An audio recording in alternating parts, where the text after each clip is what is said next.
everyone! So in today's video ay mag-harvest tayo ng compost sa ating composting bin. Sa pag-harvest ng compost ay may isa pa tayong na-harvest. Yun ay ang mga insekto na namumuhay doon sa ating composting bin. I-harvest din natin yun dahil ipapakain natin sa mga manok. So tara, samahan niyo kami.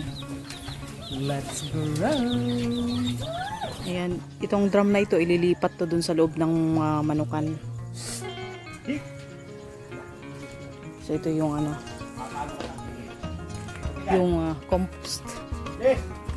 Mamasa-masa siya. Ayan, halo-halong mga ano yan eh. May mga konting plastic-plastic. May halo talagang plastic kasi. Pero pang panananggalan ko pa yan. Ayan. Laking ano, ok. Ano mo nga di? Tanggalin mo nga. Pakita mo nga. Laki oh. Yan oh. Laki-laki. Ipunin mo nga dun sa dulo. Kaya mo hawakan? Hindi. Diyan. Sige. Laki. Meron pa?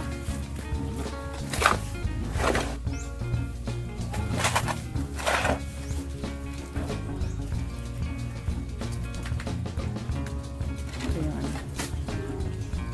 Malalaki yun. Tiba-tiba ang mga manok nito. Pakain ko muna sa manok to, Dada. Baka meron pa dyan. Wala na.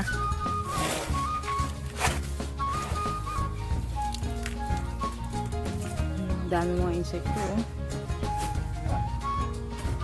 Kaya ililipat namin yung drum na yun kasi para doon malapit na sa ano ay meron pa. Malapit na dun sa pag maglilinis ako, diretso na kaagad pasok din sa may composting bin. Tapos every time na harvestin na yung ano, i-harvest na yung compost, dun na lang itutumba sa may loob ng manukan kasi kagaya niyan, ang dami kanina mga insektong ano eh, nagtakbuhan eh. Sayang yun, pwede ipakain sa mga manok yun. Pwede nilang tukain yun. Diyan na kagaya niyan, maraming mga ano, mga decomposers din yan, hindi ko lang alam ang tawag. Ano, kadami mga insekto. Ayan. Kung dun yan tinumba dun sa ano, kung dun siya hinarvest sa loob ng manukan, matutuka pa ng mga manok yan. Kaya yun ang isa sa dahilan kung bakit ililipat namin composting bin. Meron pa? Papatok ka. Ay, kalaki. Oh, kaya kong hawakan yun. Medyo nakakanginig lang. Kasi ang lalaki nila. Pag lumaki na kasi yan yung nagiging, I mean pag naging fully matured na siya. Nagiging ano siya, yung beetle. Yung rhinoceros beetle. Ewan ko lang kung tama ba ako. Pero parang ganun. Kasi nakakita na ako ng ganung matured. Ayun pa di. Ayun sa likodan mo. May paa mo. Ayan.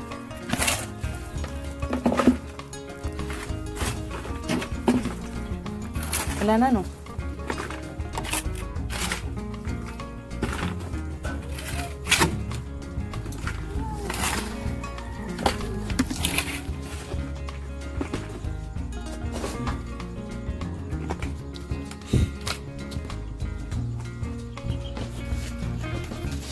Tara, ipakain naman natin ngayon to sa mga manok. O, ito na. Ewan ko lang, magtira tayo sa ating mga Rhode Island ng ilang peraso.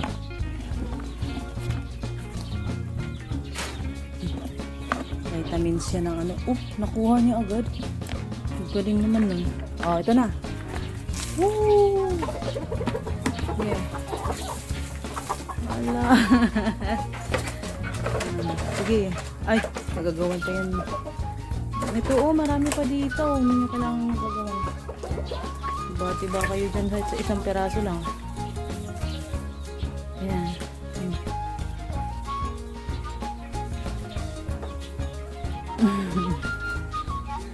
Kanya-kanya silang kuha.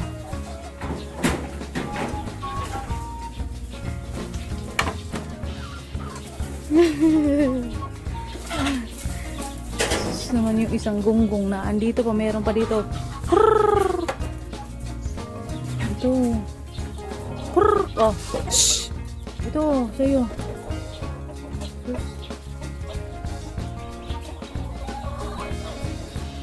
Yung isa naman natatakot siya sa natatakot siya sa laki ng ukok.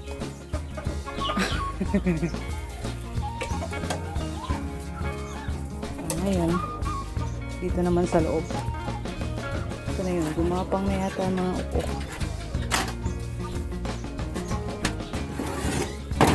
Ay.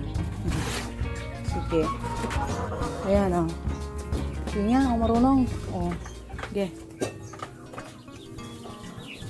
Sige nga.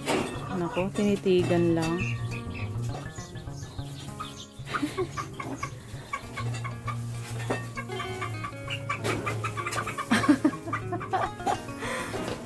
Wala. Natakot sa natakot. Bago sa paningin nila eh.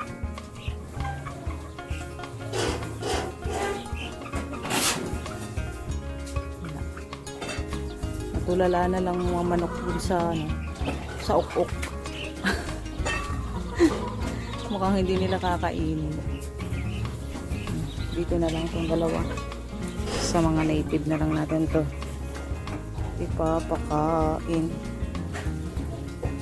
Yan o.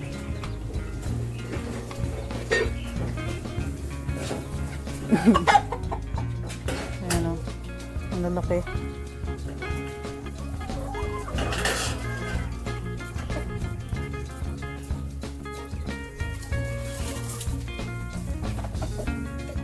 Malaking ano to eh. Ukok. Mataas na porsyento ng protein ang makukuha nila dito. No? O sige. Papatuka natin. Dito sa isang to. Ay hindi, tama. Nakakuha na pala siya. Oh. Sige.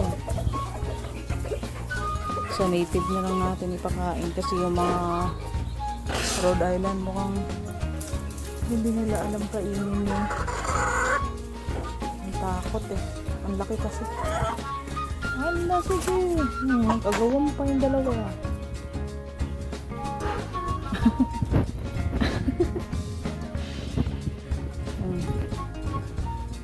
Solve na sila dyan sa laki niyan. Sige.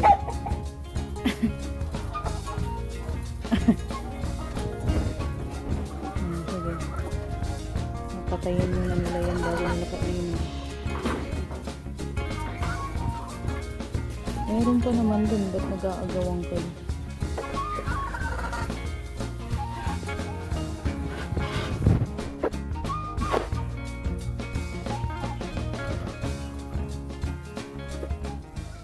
So that's it for now guys.